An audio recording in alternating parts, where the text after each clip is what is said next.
Hey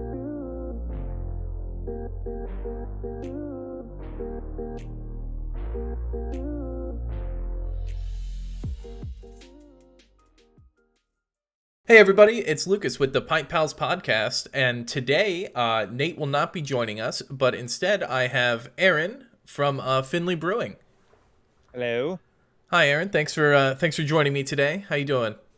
Happy to be here. Doing good. Nice busy day over Good, here in Findlay. good. That's great. So today we are going to be having a selection of Findlay's beers in the crowler format. I do have to say I was very surprised when I picked these up. I have seen crowler cans before, but I have not seen the 4-pack crowler carrier. Yeah, so you're like, we want 4 beers. And I'm like, okay, what's the best way to get you 4 beers? 4 32-ounce crowlers is the way to go. Yeah. Those are pretty cool, too. You can split those into, 2 packs if you want. So I did find that out when I went to separate them, so... Yeah. So how long have you... I'm doing mine just to show it off. I'm doing mine in flight form. Oh, in your little box that you guys do up there? Flight box that we do in the tap room. Yeah. I have had many of those. Right. I know when I emailed you, I remember I had just turned 21 or something like that, and I remember getting growler fills at your first location right across the street from tiny North Main spot. Nice. Yeah, that little tiny North Main spot, and I still have my my big growler with the old logo on it and stuff like that. Yeah. People love that old logo too. To the point where we're gonna do a retro night here one of these days, because everybody, some of our staff, we had in a box of these old shirts. So our staff, when we first opened, they're like, "Oh, where'd you get that shirt?" And we're like, "We have a box of them," and everybody just tore through this box of shirts. So now everybody gets jealous when they see someone wearing the old logo shirt. It is it's the first logo that everybody found out when you guys were coming to town and stuff like that. I was still going to school at Bluffton at the time when that was going on. And so my buddy and I, we would drive up there. And we actually, when we moved to, both of us, we were roommates in Findlay.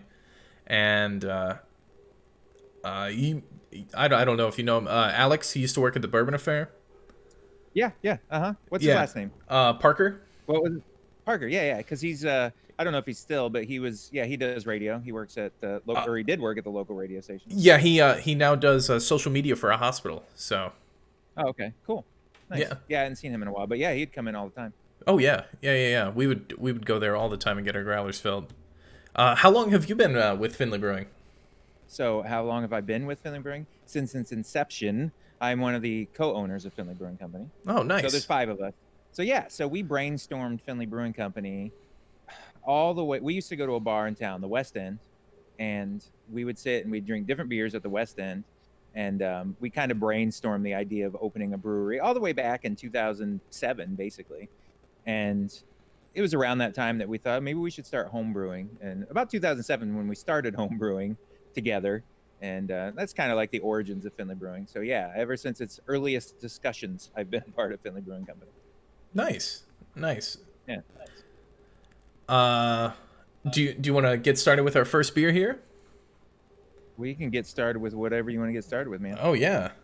So, gonna start with, I would say probably one of your classics there, the Hopster Prin. Am I saying that right, or is it Prime? Hopster Prin. Hopster you know Prin. Why it's named?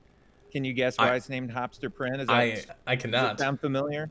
Hopster Prin. It's a play off the name Hester Prynne from The Scarlet Letter. Ooh. Yeah. No, I didn't have to read that in high school. It's a New England novel, New England IPA. Okay. Every 1 out of 30 people will be like, "Ooh, Hopster Prin, I get it." So that's one of the fun things about owning a brewery is trying to figure out clever names for your beers. Were you at the launch party that was at the Bourbon Affair? It was before you guys were building on Crawford, and it was kind of just oh, this is what we're doing here. This is our whole idea. It was a whole dinner, and then there was a bunch of different beers that were being sampled. The launch party for the Bourbon Affair? No. It was it was like it was a dinner and jeez, I forget his name, but he came to the Bourbon Affair with a bunch of his beer, and he talked about how Finley got started, and Findlay then Brewing. like Yeah, yeah, okay, I remember. I know what you're talking about. We've done several of those. It might have been Steve. gotcha. It might have been Alex, probably actually, that came and did that. No, I don't think I was at that one. But when we were building this place, we did a really cool one at the Jones Mansion here in town, which is right around the corner from Oh, us. okay. And that was kind of our launch for like, hey, we're definitely building this new facility. And that was a really cool moment for us because, we brought some beer. We brought like 7 kegs, and we set up our jockey box. And we go over there, and literally there's a line out the door, wrapping around out the sidewalk. And we kept having to come back because this is when we were still brewing in our small spot, and we like basically drained our entire supply of beer. I mean, we went through like something like 17, 18 quarter and 6 barrel kegs at an event that we thought maybe we'd go through 5, 6. And that was when we launched. So that was when we knew, like, hey, people are really gonna like enjoy having us around, having this brewery downtown Findlay. Oh yeah. So that was one of the fun parties. But yeah, we did one at the Bourbon Affair, and we've done some little ones like that. Yep. No, All that's right, let's great. see how this is pouring. How's it pouring? Uh, I did give it. There you go. Yeah, and in my Finley glass that I have, Right. I'm Let me show I mine you here. know. Here's my Oh, there you little go. guy. I love the color There on you go. this You can see beer, some and I like just love the juicy citrus notes that I get on it. As soon as I opened it, it nice and just hazy. oh yeah. So yeah, I pulled up my recipe here just so we could kind of talk about it Oh a little sure, bit. But awesome, that's great. for yeah, so we try to design these. I try to design these beers, a lot of them traditional. So when I was like, I got to make a New England IPA, I made sure to do it very traditional. So tons of flaked oats, and hop wise, if anybody's interested, it's loaded tons of Mosaic and Simcoe. Hmm. So in a 15 barrel batch, uh, we dry hop this with like 700 ounces. So it's a monster. What do you think? Have you had this one before? You've had this Oh one, right? yes, oh definitely I've had Mhm. this. I think. It's a fun one to brew. It's a awful one for our cellarman when we dry hop the crap out of this one. Uh This thing is a beast to clean out our tank, but so he always rolls his eyes, but it's one of his favorites. So huh. I just mm. That's a good I love how the head is staying on it the whole time. I love that. right, And I just love the juicy I mean this is I think textbook's definition for just a hazy beer. And in right? New England, I'm from New York, so everybody out Okay. there has their own take on a New England, of course, because it's just you know the area, and this is spot on. The And like I said, that was our goal. I wanted, it's got a nice lacy head. Yeah, I wanted nice and hazy. I wanted that juiciness. I wanted to use, kind of the hop profile that they use. And I took a trip out to Portland, Maine, a couple of oh years okay. ago, and we went out there specifically to try all the hazy IPAs out there. So, yeah, we're pretty proud of this one. This is one of our more well-known, specifically our most well-known IPA, I think I would say. And it's a dangerous one to drink. What's the ABV on this guy? Uh, 8 point. What's written on the can? I don't have it in front of me. I forget. on the can I have 7.9. No, I'm sorry. Seven That point was nine. All right. no, that was I'm sorry. That was IBUs for 79. ABV is 9.2. Oh, okay. Yeah, this one's 9. Okay, so the ABV on this one floats from batch to batch just a tad, but yeah, usually right about that upper Mm-hmm. 8, lower 9. I mean, I I wish everybody could be drinking with us. This one we do can. So, and we're mhm. canning more of this in 2 weeks. So we'll have more cans available. When I worked up in Bowling Green and we got you guys in cans, it was about I think 72 hours before we needed all new stuff. Yeah. Where was up at the where at up there at I the worked at a BG Beverage Center. Beverage Center. Yeah, they keep a constant supply of our stuff. It's Hmm. awesome. Yeah, I mean, people were really excited when we first did it because we hadn't canned, and we canned just a few weeks after COVID hit. So we were already planning to can, and Hmm. then COVID shut everything down. And we're like, well, let's move basically a month ahead of time. And yeah, people were really excited about it, which was really cool for us. Yeah, we couldn't, I think it was a local um, spot in town, a drive-through beverage barn, and they said, okay, yeah, we'll take 2 cases. And they came and they picked them up, and I think they called 20 minutes later. Like, oh, we're gonna need a couple more cases. Like, so canning has been really fun, a fun challenge, fun to learn. But how have you guys been handling? I guess this crazy world that we live in now with COVID and stuff like that. Are you did I know it was there, and you do the social distancing, and you've got the barriers up on the bar, and everybody was wearing a mask. So I mean, like, do you guys do like to go? Do you do like curbside, or how are you guys? oh yeah, we'll still offer curbside. I mean, when we were takeout only, we offered to curbside, and we would deliver. We did all that fun stuff. Once we were able to open back up, we still do quite a bit of ordering. We set up an online system so people can order online. And we'll take it out to the car if someone doesn't want to come in. Of course, we're going to help them out and do that. So it's been going pretty good. The fear is that, I don't know when you put this podcast out, but when, the governor just spoke yesterday and says, maybe in a week or two, they might shut everything down again. Yeah. And that's just, we held our own pretty well, but still, it's a challenge to flip back to a takeout only, business. But we held our own, so we'll take the challenge again. But yeah, we're doing pretty good right now, and we've always only open till midnight. So that the bars that are really affected right now don't affect us as much because we've always closed at midnight. So now we're just closing an hour earlier at 11. So we're doing pretty good. We're pretty happy with how we've weathered this annoying storm. That's good. That's good. It's always one thing that I advocate here on pretty much any episode is to get out there and support local, especially in this trying time. Oh yeah, I fully agree. I mean, as soon as COVID hit, me and my girlfriend made sure to go out and hit every local spot in town that we could and order from them, and we still do that. That's as someone who owns a local business, that's. This is one of the things. This is what you do. It's what you do. You support everybody around you. Got to get those Irish nachos from Logan's. I know, those are the best. They used to only release those on St. Patrick's Day. And I'd go in there, I'd be like, okay, the Irish nachos, and now they're on the menu. I think last year, whenever they put them on there permanently. So, a permanent treat. But yeah, and we just did a custom beer for their 10-year anniversary. So we have a beer on tap there. They bought basically a whole batch. That's awesome. We brew it just for them. So it's another similar. They wanted, we've done this for a few people, and we met with them, and they're like, we want a hazy, like pale ale IPA. So kind of along the Hopster Prin lines. So they call it Block Away because we're one block away. That's from awesome. each other. So it's kind of cool. Yeah, they just put that on tap this weekend. So it's been going well. Yeah, we love doing stuff like that. That's cool. Yeah. No, that's great. That's great. And well,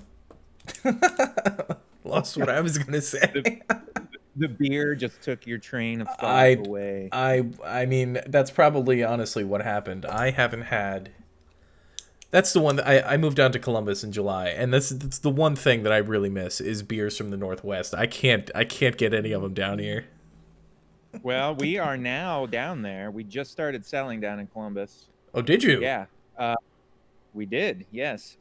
I'd have to get my sales guy to know where we're set. We got a lot of cans down there right now, so I will definitely shoot you a list as to where we currently are. So we just started down there a couple weeks ago. That would be awesome. We weren't expecting to, and we just had an opportunity with somebody, and they're moving down there, and they wanted to rep for us, and it just worked out really well because they're going to be up in Findlay often, and we're like, yes, let's do this. So Columbus, even though we've only been down there for a couple weeks, has been going really well. For a crowded market, I love the Columbus beer scene. I absolutely love it. But it's a ton of fun down here. Pretty crowded down there, so it's kind of fun to try to break into it. So, but yeah, we're down there, so I'll let you know. That's awesome. Thank you. I appreciate that. Did you finish that whole crowler yet? The whole crowler? No. I don't know if I'll be able to get to the end of the podcast. I think whoever's watching wants to see you chug this thing. Oh man, I don't know if I could do that with a 9%. Man, you're going for seconds though. Heck yeah. With Hopster, I mean, I finished mine fast. Oh man. Oh, thanks for bringing those other beers. Those other beers too. We had two of Oh them. yeah. Yeah, they're good. Yeah. Yeah, Oh, yeah, did you try both of them? yeah. We did the. What did we have? We didn't do the slushy that you brought. Hmm. Which, yes, I heard about your terrible slushy Oh, situation. did Victoria tell you that? Yeah, yeah, she told us. So I didn't open that one yet, but we had the pale ale and the IPA. It was good. Yeah,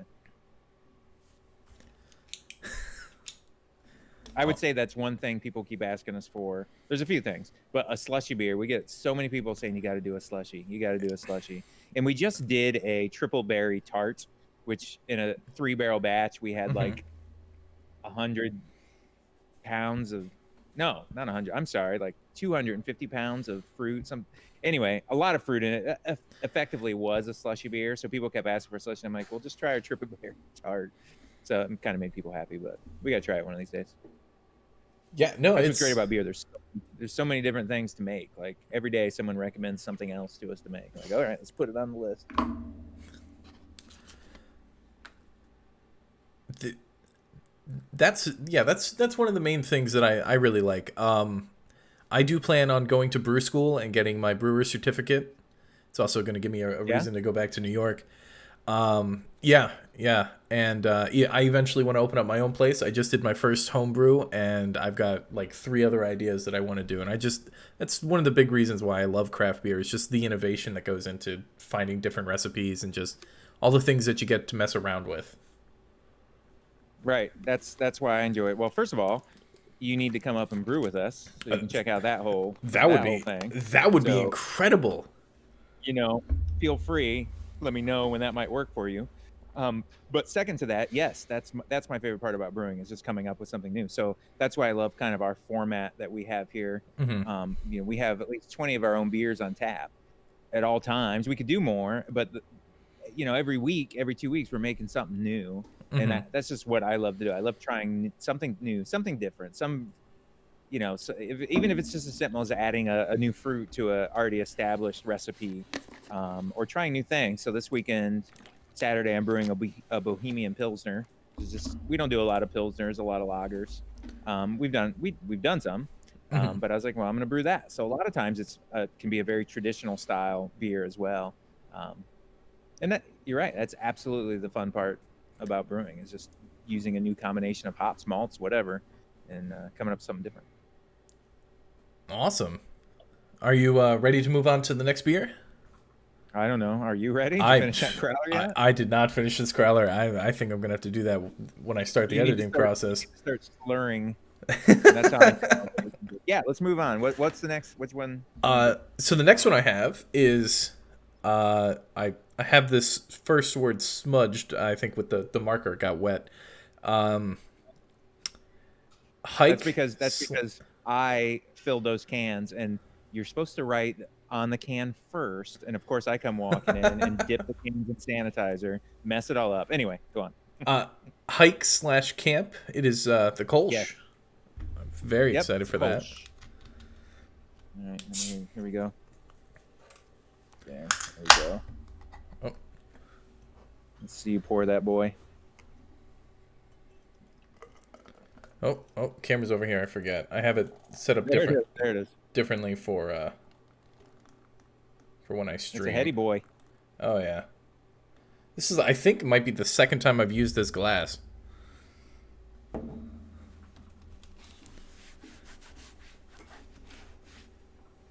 It is my Scrimshaw Pilsner glass.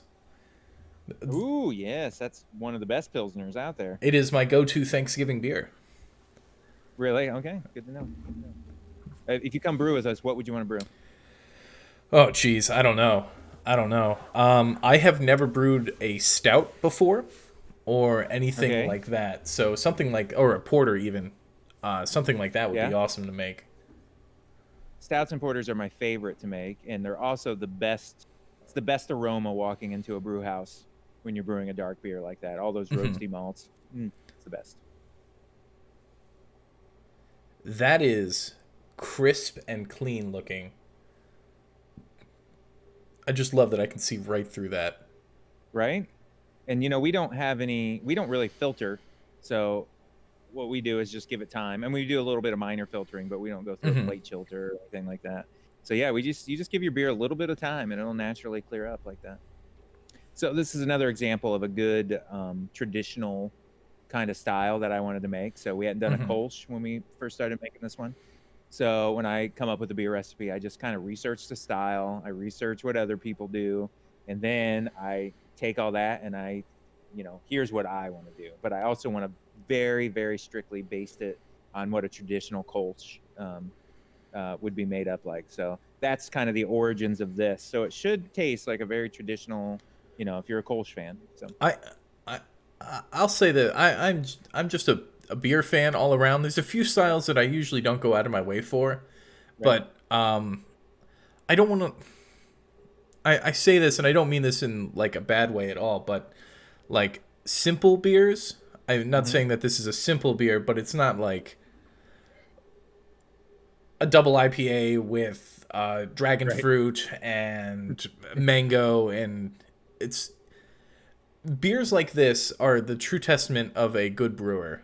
And I have said right. this on every single episode, I think.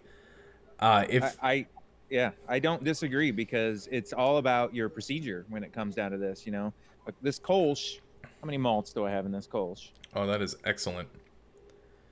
This one is I actually have two malts in this one. But a traditional Kolsch might only have one. Or I'm not saying this isn't traditional, but Mhm. very you might have one that's brewed with just one malt, one hop, a single hop, a smash type beer. It's hard to brew that, especially when you're trying to select ingredients, the hop, a noble hop and the right kind of yeast, and you bring that all together and to kind of nail that style. So This is very well done. It is crisp, clean, light, very easy drinking. And I mean, comparing, I mean, it's going to be hard to do this, but this to the Hopster uh, Prin, right. two very, very different beers, but each one has both been executed excellent. I mean, this is this coming out in cans anytime soon? Because this is something that I would want to break up Well, when I. first of all, we're gonna have to end the podcast now. I don't even want you drinking anything else. We just ended it right there. Thank you. I'm out. Um, we're kind of discussing what we're gonna can next year. This year we canned our Brilliant Blonde, which is our number one seller in a tap room. So that's one that we just want to always have in cans. One of our original beers. And we did our Pretzel Berry. It's kind of a fun. We wanted something a little unique with the little salty and that raspberry. That is an But excellent next summertime beer. Right. And that's a good beer, but next year this, something like this is something we're kind of talking about. What do we want to do? We have another a lager that we thought could be fun. But man, Kolsch's right now are pretty popular. Hmm. So this might be our summer release next year. I hope it is, and I also hope that things get back to some sort of normal, and I could actually go to Findlay Brewing with some of my friends again, because that's Right. one thing I definitely miss is just going out. Right. Um Also, this one, the name hike/camp. Hmm. If you come in and you look at our beer board when you come walking in, it's actually the little hiking and camping symbol that we put on it. That's just fun, but it's named because my co-owner Josh hiked camp, Oh. wanted the beer kind of named after him, so it's hike camp. So that's where the name comes from. Another fun little tidbit into how to name these things when you're making, however many new recipes you want to make. Hmm. Some breweries want to, they already know their naming scheme, or they're not going to have a name. They're going to call it the traditional name, or, who is it in Columbus? Who farted? I think they do like kind of like Yeah, fun, really they kind of do. long names. Um, and we don't really have a methodology to it. Like sometimes I'll have a name and I'm like, ooh, I'm going to make a beer because of the name that I just thought of. Or other times I'll make a beer and I'm like, I don't know what to call this thing. I have no idea. I'll throw it out to my staff. So we had a beer once. I think it was a variant of this. It was like a cucumber version, which I hated. Did not like it. I'm not a cucumber guy, but I was like, I don't know what to call this thing. You guys can name it. And so they named it Kevin Oh, off of SpongeBob. because of There's a character SpongeBob. cucumber Yeah. character. Yeah, yeah. and they just thought that was hilarious. So I love doing that. So like they thought it was great. They got to name that beer. Is this something that you would have had at the Findlay Oktoberfest? I do not. So Oktoberfest, we release. That's our Oktoberfest Findlay. That beer. That's the main Mm-hmm. beer. So at the obviously not this there wasn't one this year, but last year we did take 5 beers, and I don't remember if we took that. I'm pretty sure we didn't have high can. I'm not really sure. We took our blonde and we took the Oktoberfest Findlay, and I remember taking a dark, and then I think we did take another light style beer, and I'm not sure if it was high camp or not. But I I will let you know my favorite beer that's in my top 10 beers is one of your guys's, and it's one that I've had at the Findlay Oktoberfest. what was it? Your carrot cake ale.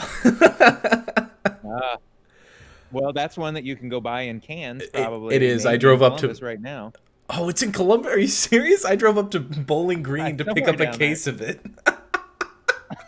When did you go to Bowling Green to get it? Oh man, it was probably about 2 weeks ago. We 2 probably to had 3 it weeks down ago. in Columbus. I'm not sure.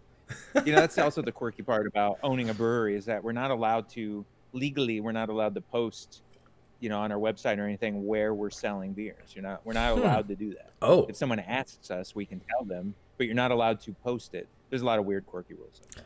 But yes, carrot cake. We just did we had like I think we were excited this summer because we had like 13 different like beer festivals to do, hmm, and we were really excited about that. Well, of course, they're mostly canceled, but there were 2 that we decided to do, and one was up at the Toledo Zoo. There's this little brew at the zoo event, oh and we yeah, I took think our I saw carrot cake pictures from up that. there. Yeah, and I mean that thing was selling like crazy. People love that carrot cake and that was a fun beer. I made that one all the way back in the little spot because I love carrot cake. It's my favorite Hmm. cake, and I'm like I'm gonna make a beer that tastes like carrot cake. So again, I took a traditional approach to what are the ingredients in carrot cake, and I just put them all in the beer. As simple as that sounds, but that's kind of how I did it. That's a good one. That's a good beer. So that was our 2 fall beers. We had pumpkin butt. Those are pumpkin beer. Yep, And our yep. carrot cake. I've already gone through all of my pumpkin beers, and I miss them dearly already. But Yeah. I'll be able to have my Now Christmas for beer your soon. pumpkin beer, do you like I love the pumpkin flavor and I love using gourd, in the beer. I love Hmm. that. So I love pumpkin beers and what's the one from Maine?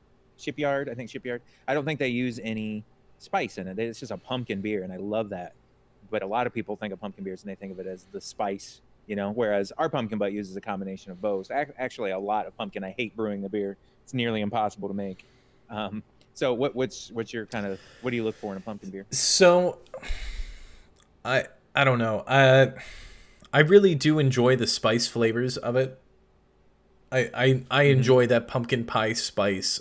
When I look for a pumpkin beer, Mm-hmm. that's basically what I want. Like some of my favorites are like Dogfish Head, uh, and O'Fallon's. I'm a big fan of Mm-hmm. those pumpkin beers just because it I want more liquid pumpkin pie than I do want gourd. Yeah, I'll say that. and pumpkin pie is the superior pie. So yeah, I Hmm. agree with you on that. Right. I'm 100% that one and pecan. I can those any time of the year. I'm I am on the same page with you wholeheartedly. But weirdly though, I got really excited once and someone had a pumpkin pecan pie, Hmm. and I was like, "Ooh, I bet that's going to be awesome." It wasn't so awesome, but combining the two didn't work.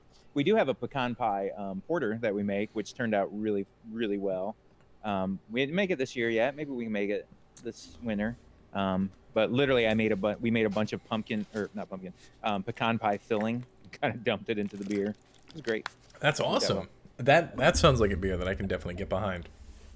It was good. Yeah, we aged some roasted pecans and it was pretty good. All right. You ready to move on to the third beer? I'm ready. All Did you right. finish that hopster yet? Uh, you were gonna keep on me with that all night.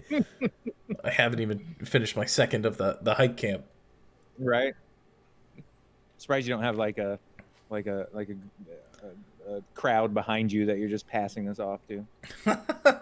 Well, my fiance, she doesn't really go for beer. I'll say that. Oh, Yeah, and I haven't given any craft beer to my dog yet, so I those are the only two people in this house other than me. I got a dog fairly kind of recently too, and I was excited to get him to try to drink beer, and he doesn't really care for it. But I've seen dogs really love beer. So All right, so moving on to the third beer here, we have Move Your Hide. Am I saying that right? heed, Heed. heed, Move Your Heed. heed. It is a Now another funny name. Any inklings? Obviously not of where that name comes from. well, since I thought it was Move Your Hide, I thought it was I thought it was like a Heidi reference because It's a reference to if anybody's seen the old Mike Myers movie. So I Married an Axe Murderer. Look it up if you've not seen it. It's the quintessential '90s film, and Mike Myers plays the main character, but he also plays the main character's dad, who's the Scottish father, and he's got a son that has a big head, and he's like, "Heed, move your heed." So that's for the name. Again, that's love naming the beers. It's fun. yeah, no, that definitely sounds like you guys have a lot of fun, and I mean, I never would have got that. I've never even heard of that movie. Again, subtle, yeah, yeah. Definitely watch it tonight after you're drunk on Hopster. You keep coming back to Hopster because you know it's going to sneak up on me. It is. It is. I will say this: this might be the first time that I have a Scotch ale not in the month of March. Okay. I usually Yeah. as much as I love just beer in general. I'm a very seasonal drinker. Like as soon as it hits fall, I drink all the pumpkin beers. I drink the Oktoberfest. I drink the Martins. And then Christmas beer comes around the corner right after that, and I'm drinking nothing but spiced ale. But then there's that time between where I'm drinking all of my stouts that I have collected throughout the year. And I'm very excited for this. Your anniversary beer, your bourbon barrel aged beer, I still haven't opened it yet, and I am very excited to wait for the first snowfall because that is on my list to do when it is winter. When it snows. Nice. When it snows. Nice. I don't know if winter's coming this year. Jon Snow would be so upset, but Is was that your first barrel aged beer? which one? The Abomination? What That was the stout. is that what it was called? That's what the name of it is. Yeah. Gotcha. No, the first barrel aged beer we ever did, we did one little tiny one back in the day. For the Bourbon Affair, they did a special. They went to Maker's Mark, and you can go to Maker's Mark and get a blend. Oh my gosh! Okay, so you're excited about something. Did I But miss they it? What'd you miss? What? So when I went to that dinner at the Bourbon Affair, that was a topic of conversation that they were waiting for the beer. They were waiting for the casks from Maker's Mark of the Bourbon Affair special blend, so that you could age the beer in that. Yeah. Did I miss it? So that's what we did. Yeah. So what? Son of a that gun. was super simple. All we did was we took our Ohio Weather and we aged that in their barrel, and it was good. It was great. So that was actually the first time we did any sort of barrel, and it came out great. But that was my, years ago, back at my introduction to barrel aging and that whole process, which is really fun. Really fun. But yes, you missed it. You missed out. Oh man, because the whole when Alex and we left that dinner. And I was like, I can't wait for that beer. And the whole time, like, honestly, since you've been open, I was like, oh, they're probably just aging it for several years. That's why I just haven't heard about it. Oh, no. It's like, no, I just missed it. I just missed it. You blew right past that. So, if you were in the tap room, you saw some beers barrel aging. So we do have another barrel aged Ohio Weather, blueberry Ohio Weather coming up. And we got some other fun ones. Oh, okay. Barrel aging right now. We don't have a lot of room for it, but we just put 2 in a barrel today. Actually, we did a smoked vanilla porter. Oh, that we're barrel awesome! aging. Yeah, and a Belgian dark. So it's fun. I like, it seems like, you just throw beer in a barrel and get. No, I love the complexity of a barrel. So And we're gonna do our tequila blonde. We did a blonde and a tequila barrel once. Yes, That was really yes. good. I had that Yeah, before. that was That really was good. really, really good. Yeah, that came out nice. I just got an email today from my barrel guy, and he's like, "Does anybody want these tequila barrels?" And I'm like, maybe a new tequila blonde." I'm very excited for this first sip of the Scotch ale.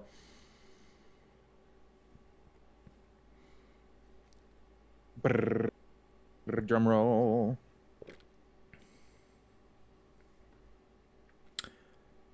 That is a What you really think? I like this a lot because to me it doesn't feel as dry as other Scotch ales have been for me. Yeah. And I'm definitely getting those sweetness notes that are supposed to be in a Scotch ale. I'm getting those. hmm What is that? Is that It's literally the malt, it's just the and malt, right? you mash. Yeah, it's malt. You mash it at a slightly higher temperature. You get some of that sweetness in there. Um, and there's a lot of Vienna malt in this. And Oh, then of nice. course, you get a little bit of sweetness from the wood. I always think so. We use oak staves in this. Oh, okay. Um, That could be what I'm yeah. tasting. So we don't actually barrel age this. We use some staves for this one. So. But that is smooth. And I mean most of the Scotch ales that I've had have been very like harsh up front. Mm-hmm. This is pleasant. I mean, Right, and I went kind of a malty, sweet balance to that yeah. kind of oakiness. That's kind of my goal for it. This is the second time we made this one. So we made one. Oh, it might have been the first shortly after we opened, a couple years back. But so it's the kind of second version of it. I think I liked our first version better, but this one came out well. It's one of my favorites. I love kind of that leading in. I love dark beer, so I love any Mhm. sort of beer that's starting to lean into a porter or into a stout, but not quite a porter and stout, which I love porters and stouts. But so this kind of style, like we have a, I should have given you one of these, but we have a Doppelbock on right now, which is Oh, okay. one of my favorites. Yeah, so I love this whole style, this kind of dark ale style. I I usually lean towards these in the colder months. I'll say that. But this is hmm I Well, mean, it's supposed to be cold right now. yeah, it's supposed to be cold. What was it? Like 80 degrees 2 days ago or something like that? Yeah, I was just reading before we started this. I was looking at our news website and the Courier, and we set records this last weekend. Records from going all the way back to like 1890 or something for heat. So yeah, it was warm. Funny, I'm crazy. I wonder if there's a convenient truth behind it. Huh. Let's bring Al and you got Al Gore's number to join us. He's too busy fixing the internet.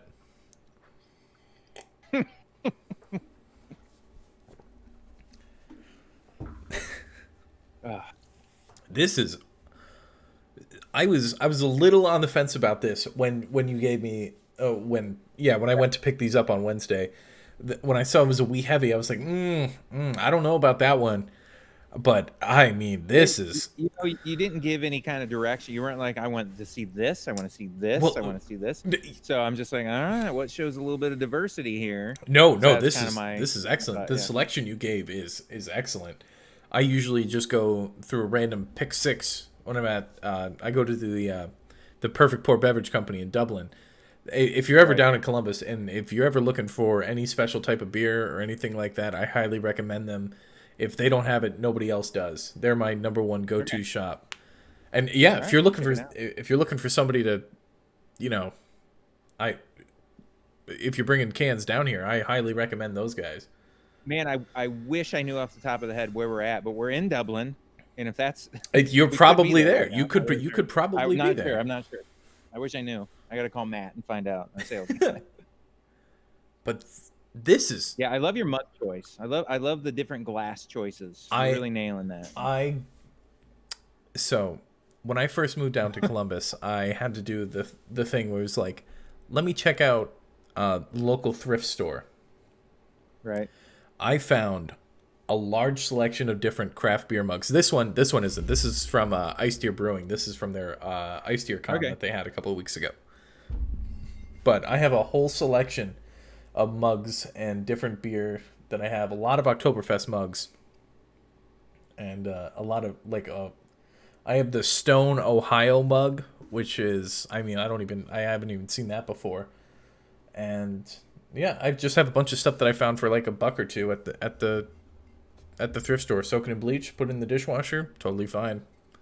Or what I love as browsing where we purchase our branded glassware or whatever, they'll send you just free glassware. Like, I like this one and this one. Can you send me a sample? Yeah. So I have a huge Oktoberfest mug that I'll That's drink out of here sometimes. I keep it in the back because we were gonna get them like with our logo on them. We'll probably do it next year. So I have hmm this huge mug that's like a 32 ounce. I don't know if it's probably, yeah, it's got to be 32 ounce. well. Um, I can show but you yes, my I can show you let's see it. my two Oktoberfest mugs that I have. So I have this one, which is just a regular size, 16-ounce glass from Nostalgia Brewing, Okay. and then this one is my favorite. Yes, that Yeah, is exactly what I have. it is my That is Meyer pretty Stammhouse sure that's beer. mine. Yeah, I I don't have the logo on it, but next year we will have this boy right there with our if logo. if you do, I would very much like to purchase one. I That excites me. If I can expand my glass collection without my fiance knowing about it, that is just awesome. You're right. Just purchase a second home. Keep all your stuff They should there. just keep all Easy my beer peasy, stuff right? there. Right. She would Yeah. actually back me on that because my home brewing kit gets in her way all the time. That is the curse of a home brewer. Is you start home brewing, and you're like, "This is great, but I need this now." Yeah. And then you're like, "That was a great upgrade, but now I need this." So yeah, I feel you on that one. We have a small That's the apartment. reason I have a brewery is because we kept upgrading our home brewing equipment. Like, all right, yeah, we're gonna do it then. I guess that's what we're gonna do. We live in a we live in a 2-bedroom apartment, and I have a 5-gallon bucket homebrew system in a tiny kitchen, and it's just I can't wait to expand already. Just get one of those I, propane heaters. there's nothing more fun though than that brewing in a bucket and making a good beer out of it. Like that's just The first very beer fun. that I had, it came out last week. No, it came out the week of Halloween. And it was watered down, but for my first attempt, I thought it was pretty good, and Nate thought the Yeah, same thing. yeah, that's good. I mean, I remember our first beer. Oh my God, we didn't like together. It was just a disaster. I remember it being a disaster. But if anybody comes into our tap room or knows us at all, we have our Floodwater Stout, which we hmm often have on tap. And the reason we'll always have that on tap because that was technically our very first beer we ever made was this Floodwater Stout, which originally was a Guinness clone that we love. We love Guinness, hmm which Guinness is my light beer when I go out drinking as I get a Guinness. But we love Guinness, and so we're like, let's try to make a Guinness clone. So we found this recipe. So that was our very first beer we made. But Floodwater Stout was born from this Guinness clone, which looks nothing like the original profile of this beer because we just kept changing it and changing it and changing it. hmm So finally, in like 2012, 2013, we locked it in and we're like, all right, this is now this beer. So we'll always have that beer because it was our original beer. That was awful the first time we made it. But That's awesome. I had no idea about that. I've had the Floodwater Stout many a time. No, yeah, that's good to hear. yeah, and it's just a stout. But yeah, it's our original beer. We got a version of it on a Floodwater Stout on right now. And this batch came out delicious. So it's tough. Sometimes we'll only brew in our 15 barrel, depending on what we're doing, and we'll scale. So we'll pilot in our 3 barrel, and then if that's good, we'll scale it up in our 15 for distribution or whatever we want to do. So I've always brewed the Floodwater in our 15 barrel system here because we usually distributed that. Well, this year we made about 5 months ago. We did a batch. The barrels that are in the tap room are filled with Floodwater, so a barrel aged Floodwater Stout. So, but we wanted some regular Floodwater Stout on, so we made some on our 3 barrel, and it came out great. And that was a scaled down recipe. When you take a beer, and we scale it down from 15 barrel to a 3 barrel batch, or scale it down from a larger batch to a smaller batch, or scale it up, there's always going to be little tiny differences. hmm So that was the first time we brewed it on our pilot system, and it's delicious. Came out great. No, that's good to hear. What was the variant of it? It's straight floodwater. It's just a variant simply because we scaled it down. Oh, okay, So gotcha. I guess I kind of said it weird, but yeah, it's the same beer, just scaled. Yeah. So, but that was when we first, we took all of our recipes we originally brewed at the small spot on a half barrel, converted keg system. So coming here and scaling those up to 15 barrels was, Mm-hmm. I put a lot of time into, figuring that out. And I think we did a pretty good job. Was pretty impressed when we made that first blonde and we're like, man, that is our blonde. Like it came out pretty close to what it was supposed to taste like. So, and that's tough. That's tough to do, but it's fun too. No, that sounds like a lot of fun. I mean, I have a whole notebook full of just ideas for what I personally want to do, but I think Hopster's getting to me. Oh, I knew it. I knew it was coming. It was only a matter of time. Another funny point we had too was, when you're home brewing, any home brewers out there, and you use 20 pounds of 2 row and a pound of crystal malt or whatever, and that's your base, for whatever you're making for 5 gallon or whatever. So we scale up from that, and suddenly we're dumping in. We have literally 10, 50-pound bags that we're milling, and it was just hilarious that first time when we went from that small scale to a large scale. It just cracks you up when you're just dumping bag after bag after bag, and you're like, oh my god, this is what we need to make this beer. So I love the day if we get an upgrade to like a 120 barrel system or something. That would blow my mind. That's fun. What are you guys brewing on right now? So 15. You have 15 and a 3. Yep. Could you explain to me? Now, you say 15 barrel system, but how much beer does that actually make? Because I know there's some weird math involved. Well, there's not necessarily weird math, but what's 15 barrel is 31 gallons times 15. So Okay. So not weird math. It's just New York education system so failed me. But you right, but you always have losses. So that's kind of the weird math. Like you make your beer, but how much am I going to lose to to when I'm transferring it over to my my fermenter, and how much am I going to lose when I have to do a yeast dump, and how much am I going to lose when I package? So you don't necessarily aren't going to get 15 barrel out of it. So when we brew, we bring to a boil 17 barrel. So then you have boil off, and then you have your losses. So usually we end up with 14 barrel of beer. But something like Hopster gets a lot less yield because right now we're using hops to dry hop that, and Right. you do that, you get a lot of loss from those hops sucking up all your sweet beer, as you well know from what'd you drink, 2-3 of those Hopster cans at this point? I only have one of the Hopster cans. I mean, I've had 2 of those. No, about 2.5 now. I'm working on the half one. Right. Yeah, Aaron, you're killing me here. It's a good thing I sleep in the room right next door. Right? I think you're gonna be sleeping on the desk tonight. I could be. I was like, you know what? There has been a lot of things that I needed to edit out of this podcast, but I don't think I'll be editing it tonight. Right. All right. Are you ready to move on to the last beer for the evening? The final beer. I'm ready. Final beer. This is the beer that I have been the most excited for. So I will say, I don't know that I should say this, but I'm not a huge peanut butter beer guy. Not a big peanut butter beer guy. A lot of people are. People love peanut butter beers. I love peanut butter beers. I will say that. Yeah. All right. And then I'm excited to have you try it. And I even add that little special flair to it. I don't know if you heard of Screwball whiskey. Yeah, I think I have some. That's the peanut butter. That's the peanut butter whiskey. That's right? the peanut butter whiskey. If you put some of that in a peanut butter porter, it just brings out that peanut butter flavor, and I love it. Really? Well, I'd be curious for you to try it in this guy. I don't have any Screwball. But we're gonna peanut butter and jelly. Yep, the peanut butter and jelly porter is a porter with raspberry, strawberry, and peanuts.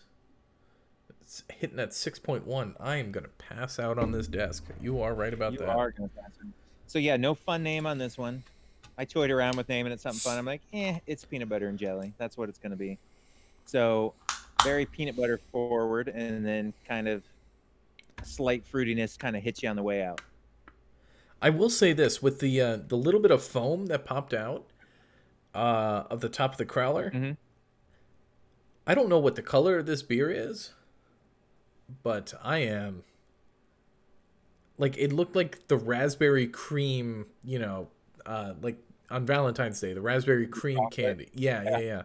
That's what it looked like to Oh, me. well, let's see how it pours. Oh, jeez, I always forget where the camera is. No, it's like it's my first episode.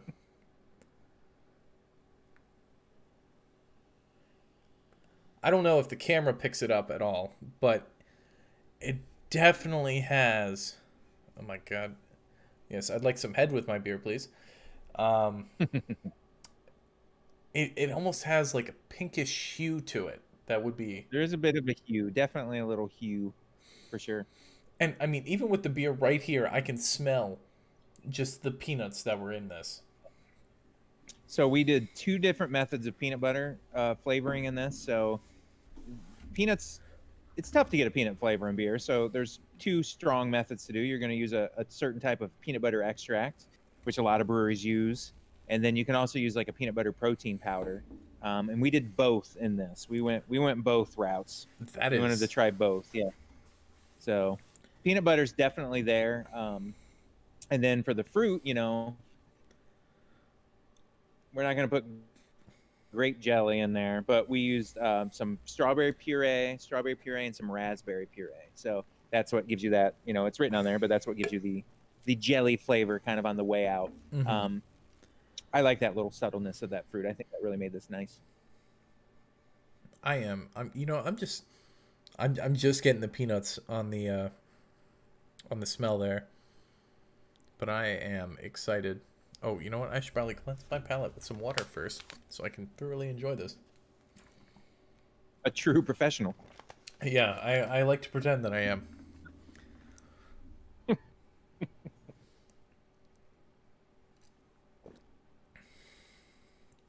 That is awesome.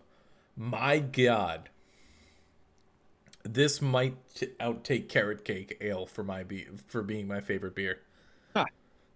This is I know you don't. You said you're not a fan of peanut butter beers, but this is peanut butter, and you're right. It definitely has that fruit sweetness that's on the way out.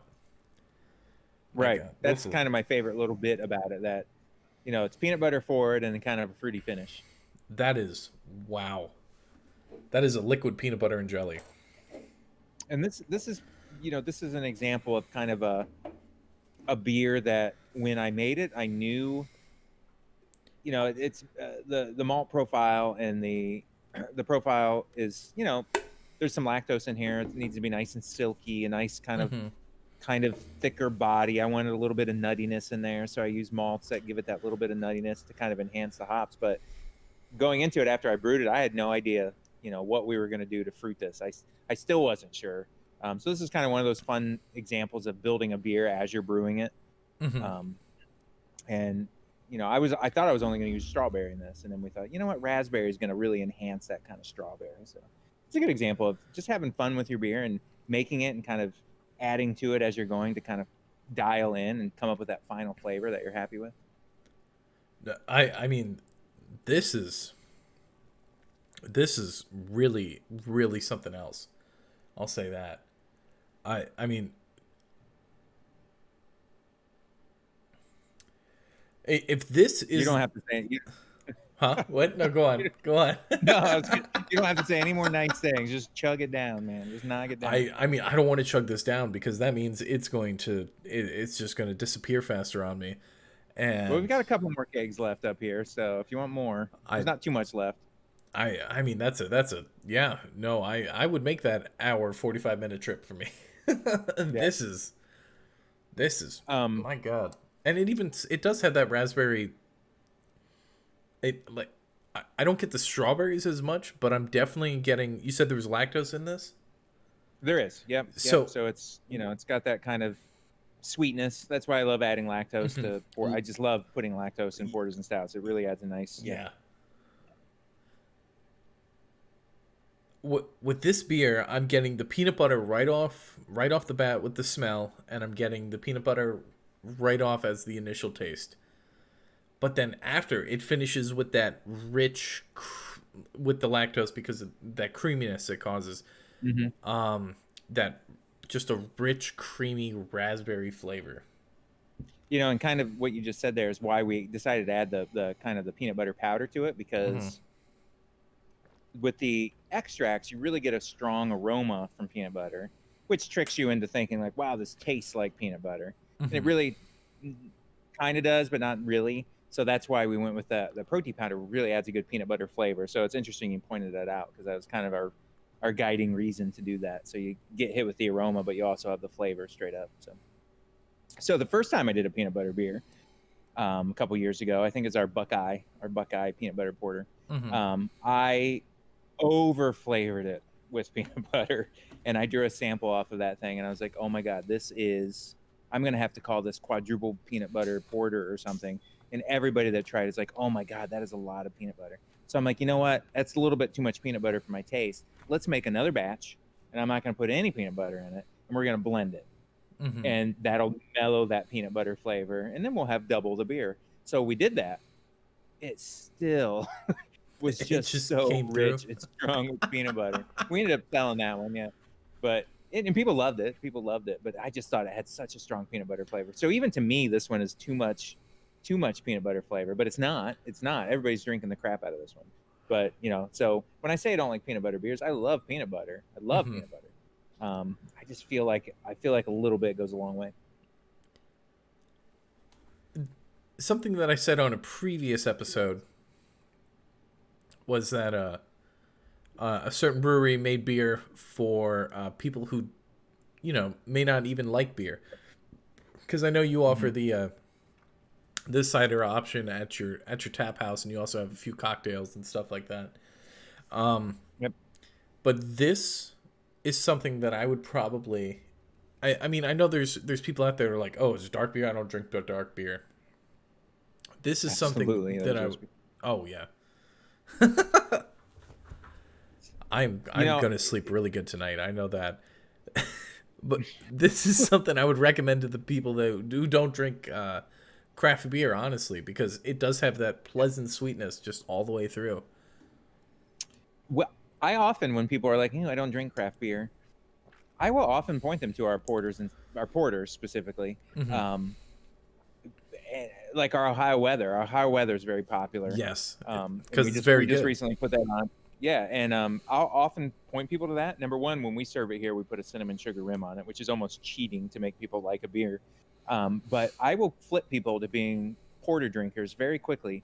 Even there's so many people that have come in and they're like, I don't drink. I drink Miller Lite. It's what I drink. I'm like, try this. And sure enough, they'll be coming in and I only drink the Ohio weather. That's the only thing I like. They start drinking a dark beer. It blows my mind that you get them to do it. So kind of to your point there, if you could get someone to drink that, it's true that flavor is not something that someone that won't touch craft beer would expect. Hmm. That fruitiness and sweetness and that peanut butter flavor. So I get it. Yeah, absolutely. What I've noticed, just being in the retail part of the craft beer world, and being just a craft beer drinker myself, I've noticed that like porters and brown ales, like the is the carrot cake technically a brown ale, or is that? It is. Yep, it's a Yeah, brown ale. those are the two beers that I've just found in my own personal like shopping and trying experience, that those are the beers that are the easiest to like play with and mess around with, because you don't It's have to true. battle with the We hops, agree. or the Yeah. roastedness of the malts from like a stout or Hmm. something like that. And It's true. It's just generally there's a those darker malts, those that nuttiness to those malts really lends itself to like you wouldn't imagine putting cinnamon in a Kolsch. I'm sure someone's put cinnamon in a Kolsch, mhm. and I'll probably put cinnamon in a Kolsch now that I'm thinking it's a genius idea. But you just don't expect that. But you do in a brown ale. You're right. The flavors of darker beers really lend themselves to a bit of playfulness. But to the other end of that, a very light-bodied um, beer like like a single hop or a single malt beer really lends itself to the fruit, that type of thing. So, it kind of depends which direction you're going, but definitely when you're talking about spices and those type of things, dark beers, 100%. I fully agree. Fruits, to me, not as much. I don't play around with fruit too much in darker Mm-hmm. beers. Yeah, I know this one has raspberry in it, has strawberry in it. It works really well. But it's not as common for us to kind of play around in that area. But it's not something we wouldn't do. But Mm-hmm. All right, it is now the end of the episode, and that means that it is time for the beers of the night. Aaron, I can assume that are you going to be a little bit biased in this, or would you like to talk about your 1 through 4? Like, what would your least favorite beer of this be, or they are all the most awesome beer that's ever been made on the planet. I am just kidding. Number one, what would I would say, Oh, we I'll judge it on someone walking in and being like, I want to try some beer, okay. and not knowing anything about that person. Number one, I'm gonna give them the Height Camp. Drink You, the Height Camp. you're going to give him the hike camp. Yep, that's what I'm gonna give you.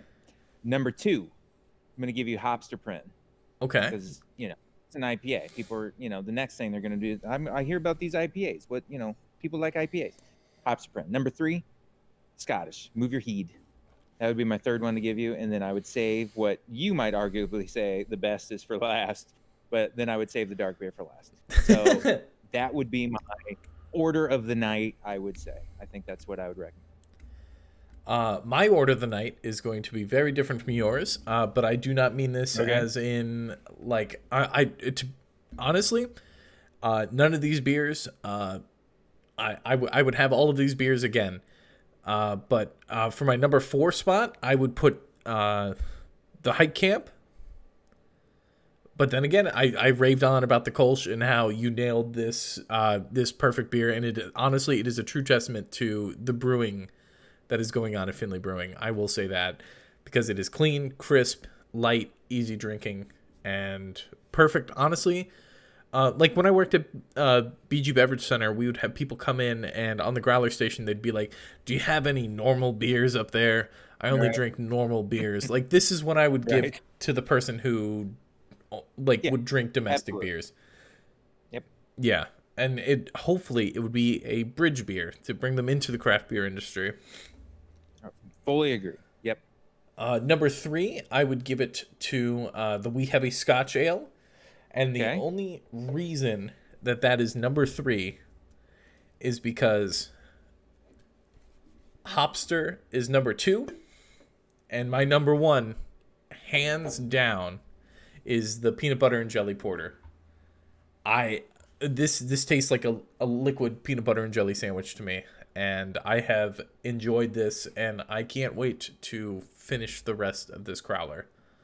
So I'll see you tomorrow, basically, is what you're saying. Yeah, I'll come help you kill some of those kegs for you. I don't know though. That Hopster can was looking pretty light there. It You may have is. finished that off. I didn't finish it off, but it is definitely a lot lighter.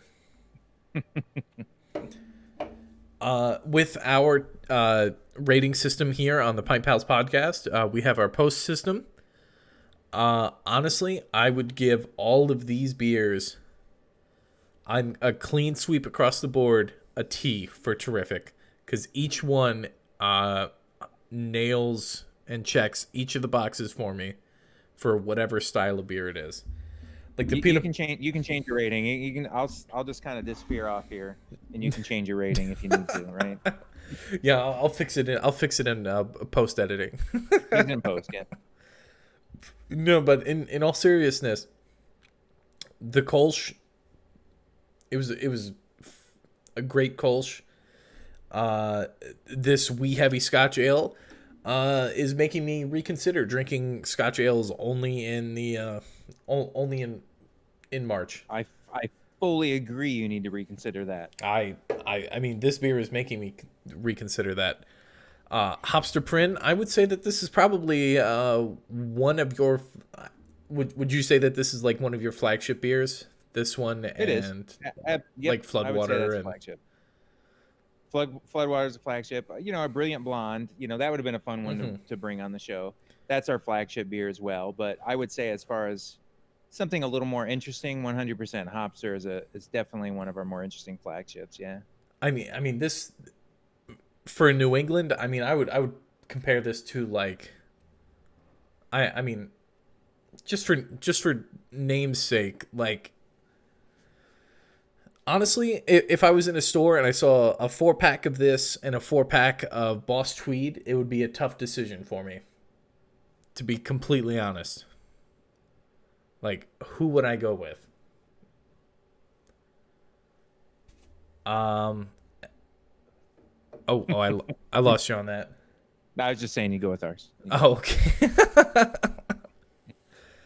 I mean probably yeah I would because I would again Pine Pals podcast, we always support local business, and this peanut butter and jelly porter, this is a fun beer to drink, I'll say that. It's funny too. I debated I was gonna either give you Floodwater or the peanut butter and jelly. So I'm exceedingly happy that I chose the peanut butter and jelly. I am as well. I will say that I have been on the biggest kick of peanut butter beers as of late, and I don't know why. I mean, I don't get home from work and it's like, you know what? Before I have dinner, I want to have a snack. Let me make a peanut butter and jelly sandwich. No, I don't. Even on my days off, I don't make peanut butter and jelly sandwiches. But if it's in a beer, But yeah, I'll drink yeah, it. if peanut butter and jelly was as simple as cracking it open, then yeah, I think everybody would have peanut butter and jelly. I bought peanut butter and jelly to take a nice picture for this beer to promo it, and I never got around to it because we started eating the peanut butter and jelly. So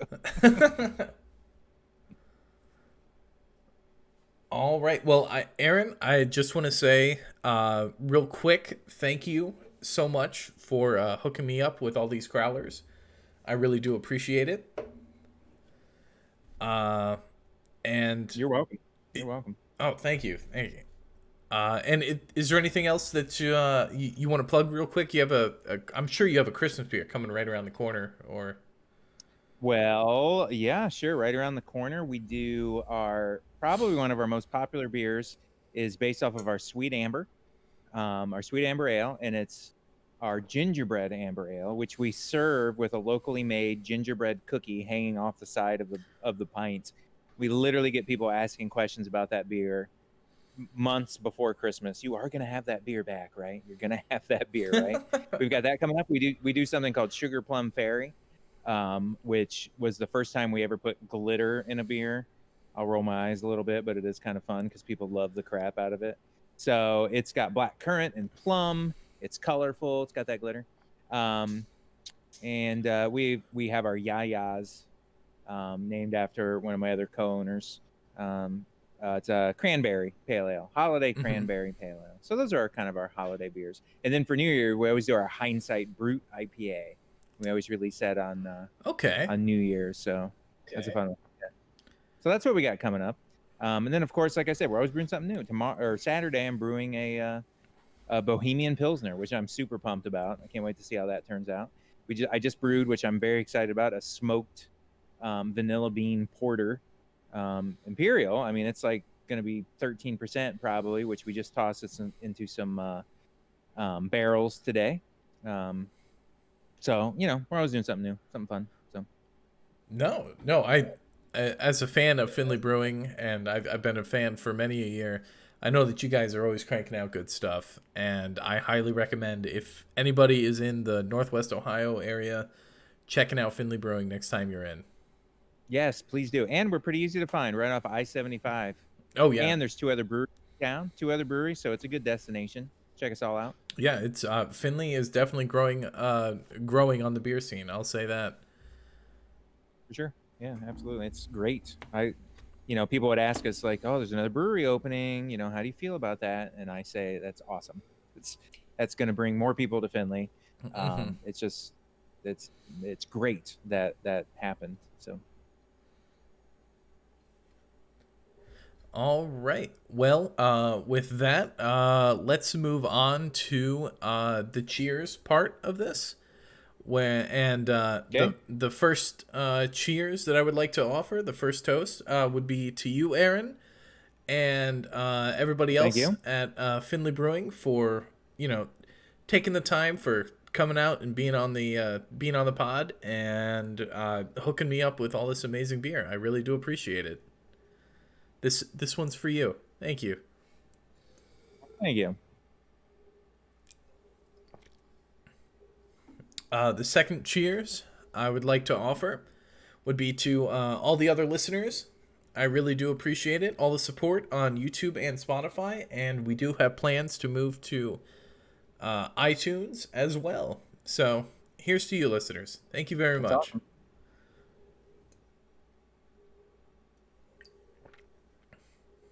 All right, Aaron, do you have any last minute things you'd like to add, or? I don't. Beer good. That's what I'd like to add. Beer good. In my best caveman beer voice. So. No, that's great. I can definitely get behind that. Beer good. Beer good. I expect to see a T-shirt with that on it soon. I mean, House. once I can good. Once I can figure out how to make a merch store, I will put it on that. Fantastic. I can't wait. Thank you so much, everybody. Catch you next week. Bye. Hey everyone, thank you for checking out this week's episode of the Pint Pals podcast. If you want to support the podcast in other ways, be sure to check out our Patreon at www.patreon.com/pintpals. If you choose to subscribe monthly, you can receive access to special videos, private Snapchats, discounted merch, as well as being toasted during each episode. And as always, subscribing to our Patreon is always appreciated but never expected. Thank you, we'll see you in the next episode.